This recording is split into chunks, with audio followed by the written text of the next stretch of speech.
Good evening. Welcome to our channel best trading view. First வந்து disclaimer பார்த்துக்கோங்க. இப்போ நம்ம வந்து மார்க்கெட் அனாலிசிஸ் பார்த்துடலாம். மார்க்கெட்டை பொறுத்த மட்டும் என்ன டைரக்ஷன் போகுதுன்னு தெரியலைங்க, உண்மையிலே தெரியல.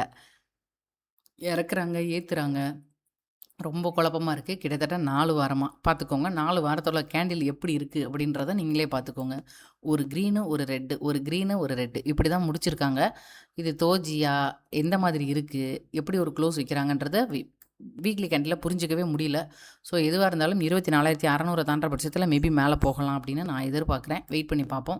டவுன் சைட் அப்படின்னு பார்க்கும்போது 23,800க்கு கீழே வர பட்சத்தில் கேப்பை ஃபில் பண்ணுதா அப்படின்றத பார்க்கலாம். இப்போதைக்கு அந்த கேப் ஃபில்லிங் எதுவும் வரவே இல்லை. ஓகேங்களா? ஏன்னா நேற்று முந்தா நாள் நடந்தது பாருங்கள் ஒரு மார்க்கெட்டு. அந்த மார்க்கெட்டுக்குள்ளே இன்சைடாக தான் மொத்த ட்ரேடும் நடந்துக்கிட்டு இருக்குது. நேற்றும் அதுக்குள்ளே தான் நடந்திருக்கு. அதாவது இந்த 1 ஹவர் கேண்டிலுக்கு உள்ளே தான் நேத்தோட ட்ரேடும் இன்னைக்கோட ட்ரேடும் கம்ப்ளீட்டாக முடிஞ்சிருக்கு. ஓகேங்களா? சொல்கிறது புரிஞ்சதுங்களா? ஸோ இதுதான் இருக்குது. 1 ஹவர் பேட்டர்ன் அப்படின்னு பார்க்கும்போது கிளியராக நமக்கு நான் ஏற்கனவே சொன்னது தான், ஒரு ஜிக்ஸாக் பேட்டர்ன் மாதிரி தான் இருக்குது.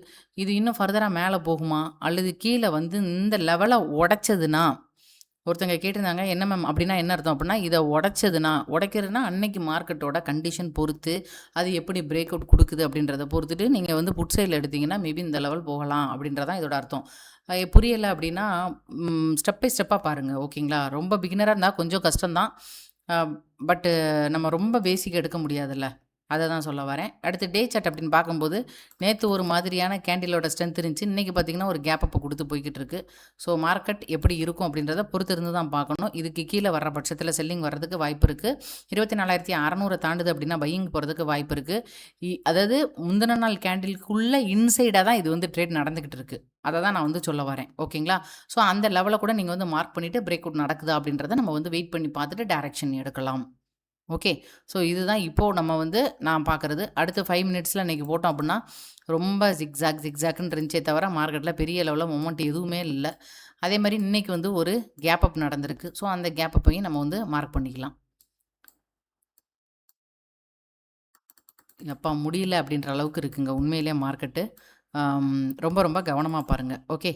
ஸோ இந்த இடத்துல இன்றைக்கி நடந்த கேப் அப்பையும் நம்ம இப்போ கேப் அப் நடந்திருக்கலாம், அந்த நடுவில் உள்ள கேப்பை வந்து மார்க் பண்ணுறேன். ஓகேவா? ஸோ அப்போ என்ன நடக்கும் அப்படின்னா, இப்போ மார்க்கெட்டு மண்டே இப்படி ஓப்பன் ஆகுதுங்க. இதை பிரேக் பண்ணிட்டு செல்லிங்க்கு வருது அப்படின்னா 24,000 வரைக்கும் வர்றதுக்கு வாய்ப்பு இருக்குன்னு அர்த்தம். போதுமா? ஸோ இதையும் உடைக்குது அப்படின்னா நேற்று ஒரு கேப் விட்டுருக்கு பாருங்கள் இந்த இடத்துல. தெரிலாட்டி நீங்கள் செக் பண்ணுங்கள். 23,900 வரைக்கும் வர்றதுக்கு வாய்ப்பு இருக்குது. அப்போ நீங்கள் இந்த லெவல் போனீங்க, அந்த லெவலை உடைச்சா அதுக்கு கீழே ஒரு கேப் இருக்குது, அதுக்கு போகும்னு சொன்னேன். ஓகேங்களா? இல்லாட்டி அங்கே போகாது. மார்க்கெட்டு உள்ளுக்குள்ளே ட்ரேட் ஆகிக்கிட்டு இருக்குன்னா எப்படி அங்கே போகும்? இங்கே தான் நின்றுக்கிட்டு சுற்றிக்கிட்டு இருக்குது. ஸோ வெயிட் பண்ணி தான் பார்க்குற மாதிரி ஒரு சூழ்நிலை இருக்குது. நமக்கு வெயிட் பண்ணுவோம். 1. 2வது வந்து டவுன் சைடில் நம்ம எப்போ என்ன பண்ணணும், ஒரு ட்ரெண்ட் லைன் போட்டு வைக்கணும். இது எதுக்காக? மேபி அந்த இடத்துல ஏதாவது மார்க்கெட் ரியாக்ட் பண்ணுதா அப்படின்றத பார்க்குறதுக்காண்டி இந்த ட்ரெண்ட் லைனை போட்டு வச்சுக்கிறோம். ஓகேங்களா? இது வேணும்னா போடுங்க, இல்லாட்டி அப்போது மார்க்கெட்டோட கண்டிஷன் பொறுத்து ட்ரை பண்ணுங்கள். இதெல்லாம் டவுன் சைடில் பார்த்துட்டோம். அப் சைடில் இங்கே ஒரு கேப்பு ஃபில் ஆகாமல் இருக்குது. அதாவது 24,350 இந்த இடத்துல. ஓகேவா? அப்போது இப்படி இருக்கே மேம், இப்போ எங்களுக்கு ஒன்றுமே புரியல. இந்த இருக்குது பாருங்கள் ஃப்ரைடே, இதுக்குள்ளே மார்க்கெட் ஓப்பன் ஆச்சுன்னா எந்த ட்ரேடும் எடுக்காதீங்க, வெயிட் பண்ணுங்கள். ஓகேவா? இதோட ஹையை தாண்டி அந்த கேண்டிலோட ஸ்ட்ரென்த்து நல்லா ஸ்ட்ராங்காக இருக்குது அப்படின்னா 24,350 வரைக்கும் போகும். இல்லை கீழே வந்து லோவை ஸ்ட்ராங்காக உடைக்குது அப்படின்னா 24,000 வரைக்கும் வர்றதுக்கு வாய்ப்பு இருக்குது. இதுதான் ஓவரால் அனாலிசிஸ். ஆனால் மார்க்கெட் ஓப்பன் ஆகும்போது எதுவும் லெவல் சேஞ்ச் பண்ண வேண்டியிருக்கு அப்படின்னா அதை நான் வந்து டெலகிராமில் போஸ்ட் பண்ணிடுவேன். ஓகேங்களா? ஸோ இதுதான் இப்போது நான் வந்து நிஃப்டியில் பார்த்தது. மற்றபடி டைரக்ஷன் எப்படி எடுக்குதுன்றத கண்டுபிடிக்கிறதே ரொம்ப ரொம்ப ரொம்ப ரொம்ப சிரமமாக இருக்குது. ப்ரீமியம் நல்லா அடி வாங்குது 4 வாரமாக. அந்த 4 வாரத்துக்குள்ளே தான் 1 ஹவர் டைம் ஃப்ரேமில் இப்படி ஒரு பேட்டர்ன் கிரியேட் ஆகுது. அந்த பேட்டர்னுக்குள்ளே தான் மார்க்கெட்டை போட்டு அரன்னு அரைச்சு மொத்த ப்ரீமியத்தையும் அடிச்சுக்கிட்டு இருக்கிறாங்க. சொல்கிறது புரிஞ்சுதுங்களா? அப்போ ஆப்ஷன் பையருக்கு எங்கிட்ட ஆச்சு எப்போவாது கிடைக்கும்போது நம்ம வந்து அதை மட்டும் யூஸ் பண்ணிக்கணும், அவ்வளோதான். ஸோ இதை தாண்டுதான்றதை வெயிட் பண்ணி பார்ப்போம். ஏன்னா இந்த பெரிய ஃபால்க்குள்ளே தான் 2 நாளாக ட்ரேட் நடந்துக்கிட்டு இருக்குது. ஓகே. அதுக்குள்ளேயுமே கேப் அப் கேப் டவுன் நடந்தால் நம்ம என்ன பண்ண முடியும்? ஸோ இதெல்லாம் இப்போ பிகினராக இருக்கீங்கன்னா ரொம்ப ரொம்ப ரிஸ்க்கான டைம் தான் நான் சொல்லுவேன். ஓகேங்களா? ஸோ இதுக்கு கீழேயும் வருதுன்னா கேப்பெல்லாம் இருக்குது டவுன் சைடில். அதை தான் நான் வந்து அன்றைக்கி சொன்னேன். இப்போ உங்களுக்கு தெளிவாக புரிஞ்சிருக்கும்னு நினைக்கிறேன். இந்த லெவல்ஸையும் பிளைண்டாக வந்து ஃபாலோ பண்ணக்கூடாது. மண்டே அன்னைக்கு எப்படி மார்க்கெட் ஓப்பன் ஆகுதுன்னு பார்த்துட்டு அந்த லெவல்ஸ் நான் வந்து டெலகிராமில் அப்டேட் பண்ணுவேன். அதுக்குள்ளே என்ன மாற்றங்கள் இருக்குன்றதை பார்த்துட்டு இது பண்ணிக்க வேண்டியதுதான். இப்போ இந்த இடத்துல கேப் இருக்குது, இந்த இடத்துல கேப் இருக்குது, இந்த இடத்துல கேப் இருக்குது, அதுக்கு கீழேயும் கேப் இருக்குது. ஸோ மார்க்கெட்டு வெயிட் பண்ணிட்டு எடுங்க. அவசரப்பட்டு உள்ள போய் மாட்டிக்காதீங்க. அவ்வளோதான். அடுத்து வந்து பேங்க் நிஃப்டிக்கு போயிரலாம். இல்ல உண்மையிலே எனக்கு இதுக்கு என்ன சொல்றதுன்னே தெரியல. அப்படி இருக்குங்க.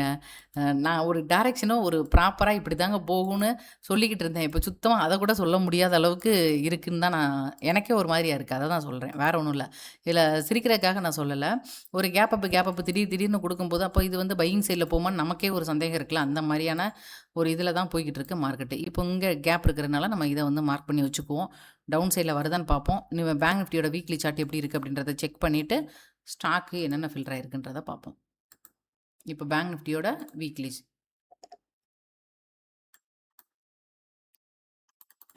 இதுலேயும் தோஜியா தான் இருக்குது. சரிங்களா? ஸோ நம்ம வெயிட் பண்ணுவோம். வெயிட் பண்ணிவிட்டு தெரியுதுங்களா அந்த 4 வாரமாக என்ன பாடுபடுத்துது அப்படின்றது தெரியுதுங்களா? ஸோ இதுதான் நடக்குது. வெறும் தோஜியா முடிக்குது. எவ்வளோ தூரம் இறங்குதோ அவ்வளோ தூரம் ஏறிடுது, அல்லது எவ்வளோ தூரம் ஏறுதோ அவ்வளோ தூரம் இறங்கி முடிஞ்சிருது. ஸோ மொத்தத்தில் இந்த ரேஞ்சு செட் ஆயிருக்கு. ஸோ இது வந்து பிரேக் அவுட் குடுக்கட்டும். குடுக்குற பட்சத்தில டவுன் சைட்ல 55,565 அப்படின்றது மேஜர் லெவல். 59,000 தாண்டணும். அதுக்கப்புறம் வந்து அப் சைட்ல லெவல்ஸ் நம்ம வந்து எடுத்துக்கலாம். இப்போதைக்கு இன் பிட்வீன்ல 1 ஹவர் டைம் ஃப்ரேம்ல எப்படி இருக்கு அப்படின்றத ஒன்ஸ் வந்து செக் பண்ணிக்கோங்க. பார்த்துக்கோங்க. உங்களுக்கு பார்த்தீங்கன்னாலே தெரியும். ஓகேங்களா? ஸோ 50 எவ்வளோ இருக்கு? ஹை 58,700 ஓகேவா? ஸோ இதையும் தாண்டுது அப்படின்னா, மார்க்கெட்டு மேலே போகுதான்றத பொறுத்திருந்து பார்ப்போம். அப்படி இல்ல அப்படின்னா, இந்த கேப்பெல்லாம் ஃபில் பண்ணுதா? இந்த லோவையும் பிரேக் அவுட் பண்ணிட்டு மார்க்கெட் கீழ வருதா? இது வந்து வெயிட் பண்ணி பார்க்குற மாதிரியான சூழ்நிலை தான்.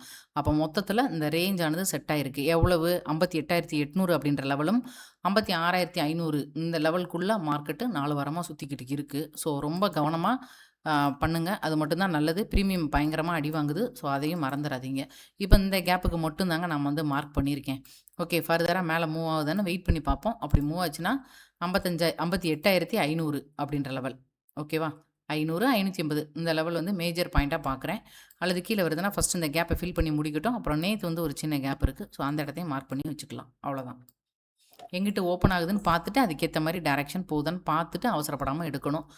நான் எடுக்கல. ஏன்னா, எதுக்கு இதுக்குள்ள போய் சிக்கி சின்ன பின்னமா ஆக வேணாமேன்னு சொல்லிட்டு விட்டுட்டேன். அவ்வளோதான். ஏன்னா உண்மைய தான் சொல்றேன். வெயிட் பண்ணி பார்த்துட்டு டைரக்ஷன் தெரிஞ்சா நான் ட்ரை பண்ண போறேன். தெரியல அப்படின்னா விட்டுட்டு அமைதியா இருக்க வேண்டியது தான். ஓகே. இப்போ ஸ்டாக்ஸ் என்னென்ன இருக்கு அப்படின்றத வந்து பார்க்கலாம்.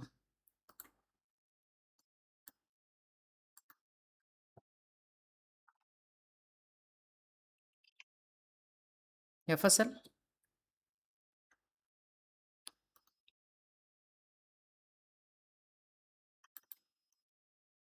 எஃப்எஸ்எல்ல பொறுத்தமட்டியும் பார்த்தீங்க அப்படின்னா, அடுத்து நெக்ஸ்ட் ரெசிஸ்டன்ட் பாயிண்ட் அப்படின்னு பார்க்கும்போது, ஓகே. ஒரு 280 அப்படின்ற லெவல் வருது. அல்லது 280க்கு மேல பிரேக் அவுட் கிடைச்சதுன்னா ட்ரை பண்ணி பாருங்க. இப்போ நான் ட்ரை பண்ணலாமா 280 வரைக்கும் அப்படின்னா ட்ரை பண்ணலாம். பட் கொஞ்சம் ரிஸ்க். ப்ராப்பரான எஸ்எல் வச்சுக்கோங்க. அடுத்து வந்து பெர்சிஸ்டன்ட் சிஸ்டம்.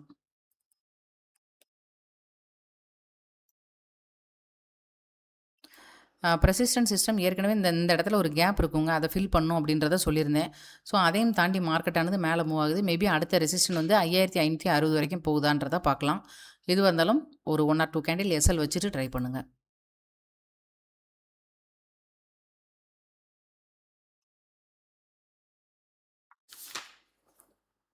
SBI card.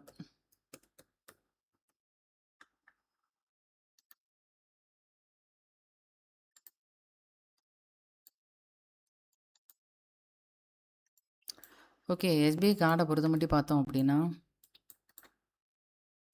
சின்னதாக ஒரு பாட்டம் சப்போர்ட் எடுத்த மாதிரி இருக்குது. ஓகேங்களா? ஸோ இது வந்து நம்ம வந்து ஒரு 640 அப்படின்ற லெவல் வரைக்கும் ட்ரை பண்ணிவிட்டு எக்ஸிட் பண்ணிடுங்க. ஃபர்தர் பிரேக் அவுட் இருக்கான்னு பார்த்துட்டு தான் அடுத்த லெவல் ட்ரை பண்ணணும்.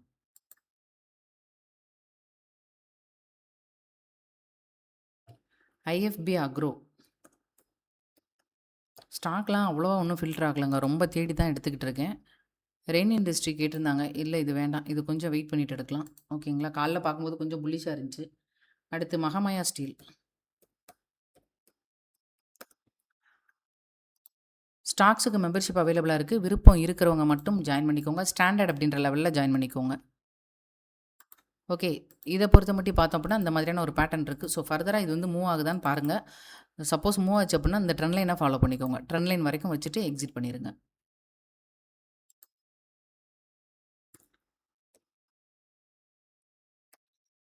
டிபி அபூஷன் லிமிடெட்.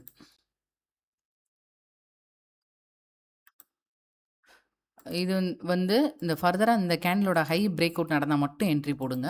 இல்லன்னா வேணாம். அப்படி மூவ் ஆகுது அப்படின்ற பட்சத்தில 1390 அப்படின்ற லெவல் வரைக்கும் போலாம். இந்த கேண்டில் கண்டிப்பா பிரேக் அவுட் நடக்கணும். பிரேக் அவுட் இல்லன்னா எடுக்கக்கூடாது. ரிவர்ஸ் போட்டுரும். சரிங்களா? ஸோ அதுக்காக சொல்றேன். அடுத்து வந்து கோல்டைம். கோல்டைம் இன்டர்நேஷனல். இது இன்னைக்கு வந்து ஒரு நல்ல மொமெண்ட் குடுத்தது. ஃபர்தர் மொமெண்ட் குடுத்ததுன்னா 420 வரைக்கும் ட்ரை பண்ணி பார்க்கலாம். ஓகேங்களா? ஹை கால்.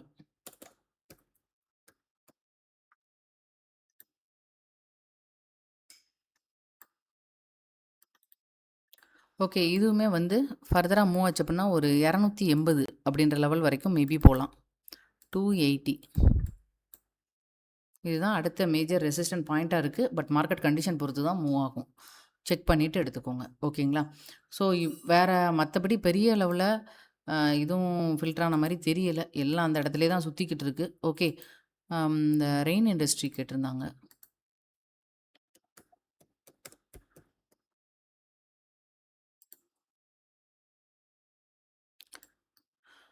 ரெயின் இண்டஸ்ட்ரி வந்து இன்னும் கிளியர் பிரேக் அவுட் எதுவும் வைக்கல. வச்சதுன்னா 250 போகலான்னு நான் போட்டு வச்சிருக்கேன். ஓகேங்களா? இன்னும் கிளியரா எந்த ஒரு பிரேக் அவுட்டும் வைக்கல. ஸோ 1 ஆர் 2 டேஸ் வெயிட் பண்ணி பார்த்தா மட்டும் தான் தெரியும். மத்தபடி வேற எல்லாம் அப்படி அப்படியே தாங்க சுத்துது. கொஞ்சம் வெயிட் பண்ணுங்க. ஓகேங்களா? மார்க்கெட்டோட கண்டிஷன் எப்படி இருக்கு அப்படின்றத ஒன்ஸ் வந்து செக் பண்ணிக்கோங்க. செக்டார் வைஸ் அப்படின்னு பார்க்கும்போது, மெட்டல் செக்டார் இன்னைக்கு 1% ஏறி இருக்கு. பட் கிளியரான ஒரு இது இல்ல. பிஎஸ்யூ பேங்க்கு ஏறுனாலுமே நல்ல ஒரு கிளியர் இல்ல. பார்ப்போம். Nifty alpha okay. ஓகேங்களா? ஸோ இந்த மாரி செக் பண்ணி பாருங்க. எதுவும் பிரேக் அவுட் இருக்கா அப்படின்றத ஒன்ஸ் வந்து செக் பண்ணிவிட்டு அதுக்கப்புறமா ட்ரை பண்ணுங்க.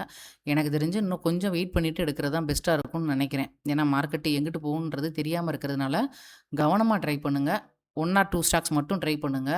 மார்க்கெட் எங்கேயும் போயிடாது. ஓகேங்களா? ஸோ லைக் பண்ண மறந்துறாதீங்க. கன்டினியூஸா சேனலுக்கு சப்போர்ட் பண்ணுங்க. நன்றி.